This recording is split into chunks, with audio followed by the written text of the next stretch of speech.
So first స్పర్మ్ని మనం చూసినప్పుడు, sperm రిపోర్ట్స్ని మనం చూసినప్పుడు దాంట్లో 3 విషయాలు చూడాలి. ఒకటి కౌంట్, ఒకటి మొటిలిటీ, ఒకటి మార్ఫాలజీ.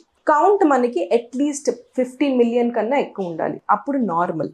మొటిలిటీ అంటే ముందుకెళ్ళే శక్తి, అది అట్లీస్ట్ 32% కన్నా ఎక్కువ ఉండాలి, అది నార్మల్.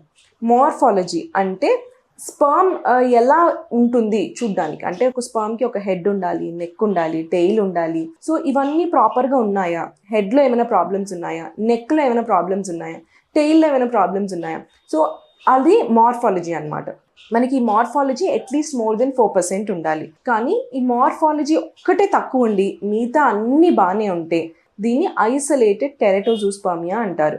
సో మనకి మార్ఫాలజీతో పాటు వేరేవి కూడా ఎఫెక్ట్ అయితేనే మనం వరి అవ్వాలి.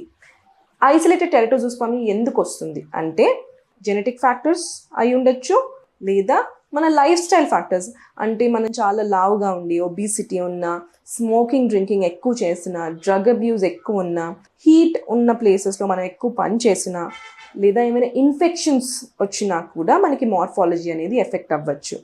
ఇంకొకటి వారికోసీల్ ప్రాబ్లం, అంటే కొన్ని బ్లడ్ వెజల్స్ అనేవి డైలేట్ అయి ఉంటాయి అన్నమాట టెస్టస్ దగ్గర. సో దాన్ని వారికోసీల్ అంటారు. సో వారికోసీల్ ప్రాబ్లం ఉన్నా కూడా మనకి మార్ఫాలజీ అనేది ఎఫెక్ట్ అవ్వచ్చు.